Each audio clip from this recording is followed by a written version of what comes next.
ये रहा OMR उत्तर पत्रक पर आधारित वार्षिक परीक्षा कक्षा 9 की विज्ञान का क्वेश्चन पेपर, जो बहुविकल्पी है। 20 क्वेश्चन का है। पहला क्वेश्चन है, MKS पद्धति में भार का मात्रक होता है। तो MKS पद्धति में भार का मात्रक न्यूटन होता है। MKS पद्धति में भार का मात्रक न्यूटन होता है, जो ऑप्शन डी इसका सही हो जाएगा। एक व्यक्ति का पृथ्वी पर भार 30 किलोग्राम है, चंद्रमा पर उसका भार कितना होगा? तो चंद्रमा पर भार पृथ्वी के अपेक्षा 1/6 होता है। तो 30 के 1/6 5 किलोग्राम होगा। तो 30 का 1/6 5 किलोग्राम, इसका डी ऑप्शन सही हो जाएगा। बल F तथा संवेग परिवर्तन P और T में संबंध है। तो बल F तथा संवेग परिवर्तन एंगल P और T में संबंध है। तो F बराबर एंगल P बट्टे एंगल T का संबंध है। एंगल P और एंगल T का संबंध है। तो इसका आंसर C राइट हो जाएगा। इसका C आंसर राइट हो जाएगा। तो चौथा क्वेश्चन, संवेग परिवर्तन की दर बराबर होती है। संवेग परिवर्तन की दर किसमें बराबर होती है? तो बल में। संवेग परिवर्तन की दर बल में बराबर होती है। संवेग परिवर्तन की दर बल में बराबर होती है। वेग तथा चाल का मात्रक है। वेग तथा चाल का मात्रक क्या हो जाएगा? तो वेग तथा चाल का मात्रक metre second power -1, metre second power -1 हो जाएगा। वेग तथा चाल का मात्रक मीटर सेकेंड पावर -1। घड़ी में मिनट वाली सुई का आवर्त काल होता है। तो घड़ी में मिनट वाली सुई का आवर्त काल 24 घंटे का होता है। मिनट घूमेगा तो 24 घंटे का ही होगा। घड़ी में मिनट वाली सुई का आवर्त काल 24 घंटा। तो इसका डी ऑप्शन सही हो जाएगा। इसका 24 घंटे डी ऑप्शन सही हो जाएगा। ध्वनि की चाल अधिकतम होती है। तो ध्वनि की चाल अधिकतम ठोस में होती है, क्योंकि ठोस में जितने उसके अणुएं होते हैं वो पास पास होते हैं। ठोस में जो होता है उसकी अणुएं पास पास होती है, इसीलिए ध्वनि का चाल अधिकतम ठोस में होता है। ध्वनि की चाल अधिकतम ठोस में इसी कारण होता है। ये रहा उपखंड ख का, इलेक्ट्रॉन की खोज किसने की? तो इलेक्ट्रॉन की खोज आप लोग जानते ही है, जे थॉमसन। जे थॉमसन ने इलेक्ट्रॉन की खोज की। इसका ए नंबर राइट आंसर हो जाएगा। इसका ए नंबर राइट आंसर हो जाएगा। लोहे का प्रतीक मतलब लोहे का एलिमेंट सिंबल क्या होगा? तो लोहे का सिंबल आयरन का Fe होता है। आयरन का Fe सिंबल होता है। अमोनिया का अणु सूत्र क्या होगा? तो अमोनिया का अणु सूत्र NH3। अमोनिया का अणु सूत्र NH3 होता है। अमोनिया का अणु सूत्र NH3 होता है। निम्नलिखित में से उपधातु है। निम्नलिखित में से कौन सा उपधातु है? तो निम्नलिखित में से सी नंबर AS जो है वो एक उपधातु है। निम्नलिखित में से उपधातु AS जो एक उपधातु है। निम्नलिखित में से कौन सा टिंडल प्रभाव को प्रदर्शित करेगा? निम्नलिखित में से कौन सा टिंडल प्रभाव को प्रभावित करेगा? स्टार्च विलियन। इसका ए नंबर भी, इसका भी ए ही नंबर सही हो जाएगा। स्टार्च विलियन। द्रव्यमान पर भार में संबंध है। द्रव्यमान में भार का संबंध है W बराबर mg। इसका भी ए नंबर ही राइट हो जाएगा। इसका भी ए नंबर आंसर सही हो जाएगा।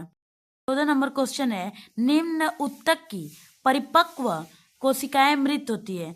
तो निम्न में से किसकी परिपक्व कोशिकाएं मृत होती हैं? तो इसका 14 का बी नंबर दृढ़ोत्तक। जो दृढ़ोत्तक होता है इसकी कोशिकाएं, परिपक्व कोशिकाएं मृत होती हैं। दृढ़ोत्तक ऊतक है जिसकी परिपक्व कोशिकाएं मृत होती है। पौधों में भोज्य पदार्थ संचित होते हैं। पौधों में भोज्य पदार्थ कहाँ संचित होते हैं? तो पौधों में भोज्य पदार्थ मृदुत्तक में संचित होते हैं। पौधों में भोज्य पदार्थ मृदुत्तक में संचित होते हैं। पौधों में जल व खनिज तत्वों का संवहन होता है। पौधों में जल व खनिज तत्वों का संवहन किसके द्वारा होता है? तो पौधों में हो जाएगा ए नंबर जाइलम द्वारा खनिज तत्वों का संवहन होता है। संयोजिक ऊतक है। तो संयोजिक ऊतक का एग्जाम्पल इसमें दिया है अस्थि, उपास्थि, रक्त। तो संयोजिक ऊतक तीनों है, तो इसके हो जाएगा ये सभी, डी नंबर ऑप्शन इसका सही हो जाएगा। डी नंबर ऑप्शन सही हो जाएगा, ये संयोजी ऊतक में आता है। तो निम्न में कौन सा तत्व बृहत पोषक तत्व है? तो निम्नलिखित में से कौन सा तत्व बृहत पोषक तत्व है? मैग्नीशियम। तो मैग्नीशियम ए नंबर जो होता है वो बृहत पोषक तत्व होता है, ए नंबर इसका सही हो जाएगा। आप इस चैनल पर नए हैं तो लाइक सब्सक्राइब करना ना भूलें और बेल आइकन दबाना भी ना भूलें। निम्नलिखित में से कौन सा कार्बोहाइड्रेट का स्रोत नहीं है? तो निम्नलिखित में से कौन सा कार्बोहाइड्रेट का स्रोत नहीं है? चना जो हो जाएगा वो कार्बोहाइड्रेट का स्रोत नहीं है। निम्नलिखित में से कौन सा पोषक उर्वरकों में नहीं होता है? तो निम्नलिखित में से कौन सा पोषक उर्वरकों में नहीं होता है? तो आयरन जो होता है वो पोषक उर्वरकों में नहीं होता है, पोषक उर्वरकों में। उपखंड क है, तो इसमें दिया है लघु उत्तरी प्रश्न। कार्य तथा ऊर्जा को परिभाषित कीजिए, ऊर्जा संरक्षण का नियम लिखिए। तो कार्य और ऊर्जा का 1 2 3 मतलब जितना आपको याद है उस कार्य का हेडिंग करके उसका डिफिनीशन लिख लीजिएगा और ऊर्जा का डिफिनीशन लिख लीजिएगा। और ऊर्जा संरक्षण का सूत्र होता है, नियम, उसको लिख लीजिएगा। जी तथा कैपिटल जी में 4 अंतर लिखिए। तो जी तथा कैपिटल जी में 4 अंतर आप लोग को याद हो तो लिख सकते हैं। आवृत्त तथा आवर्त काल को परिभाषित कीजिए। आवृत्त तथा आवर्त काल को हेडिंग वाइज उसको परिभाषित कीजिए। इनमें संबंध भी स्पष्ट कीजिए। इनका संबंध आपको पता हो तो लिख दीजिए, नहीं तो जय सिया राम। चाल तथा वेग में 2 अंतर लिखिए। चाल और तथा वेग में 2 अंतर आप सभी को याद हो तो लिख लीजिए। दीर्घ उत्तरी प्रश्न है 6 नंबर का। ध्वनि तरंगों का आवृत्त परिसर के आधार पर वर्गीकरण कीजिए, इनके स्रोत भी लिखिए। इसको तो आप लोगों को जरूर लिखना होगा क्योंकि 6 नंबर का है। न्यूटन के गति के तीनों नियम को उदाहरण से समझाइए। न्यूटन के जो 3 लॉ होते हैं उसको आप लोग लिख के समझाइए। उपखंड ख लघुत्तरी प्रश्न। समस्थानिक तथा संभारिक में 4 अंतर लिखिए। समस्थानिक तथा संभारिक में 4 अंतर याद हो तो लिख लीजिए। मिश्रण किसे कहते हैं? मिश्रण यह कितने प्रकार के होते हैं? तो आप सभी को पता हो तो लिख लीजिए, नहीं पता हो तो जय सिया राम। दीर्घ उत्तरी प्रश्न। रदरफोर्ड के परमाणु मॉडल की व्याख्या कीजिए। इस मॉडल की क्या क्या थी? इस मॉडल की क्या हो गया, कमियां क्या थी? तो इस मॉडल की कमियां क्या थी आप सभी को याद हो तो लिख लीजिए, नहीं तो आप सभी को पता ही है।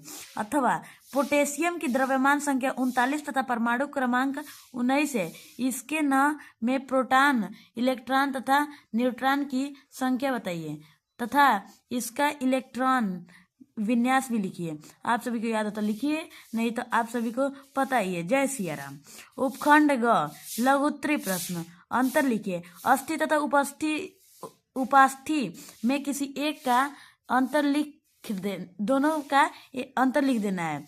रेखीय, अरेखीय व हृदय पेशी, इसका अंतर लिख देना है। निम्नलिखित के चित्र बनाइए व नाम लिखिए। जीवाणु कोशिका का आप लोग चित्र देख लीजिएगा और उसका चित्र बना लीजिएगा। तंत्रिका कोशिका का भी चित्र बनाना है। विभज्योतक किसे कहते हैं? ये कितने प्रकार के होते हैं? इनके नाम लिखिए। तो विभज्योतक का डिफिनीशन हेडिंग करके लिख लीजिएगा और इसके प्रकार। विद्युतक व दृढ़ोत्तक का संचित्र वर्णन कीजिए तथा कार्य भी लिखिए। तो विद्युतक व दृढ़ोत्तक का चित्र बनाना है और उसको डिफाइन भी करना है। दीर्घोत्तरी प्रश्न। खाद की परिभाषा लिखिए, इनके प्रकार तथा कार्य भी लिखिए। अथवा जाइलम की संरचना तथा कार्यों का वर्णन कीजिए। खाद आप लोग जानते ही होंगे, पेड़ों के सड़े गले काले पदार्थ को खाद कहते हैं। जाइलम की संरचना तथा कार्यों का वर्णन। तो जाइलम का संरचना बना लेना है कॉपी में और कार्यों का वर्णन कर देना है।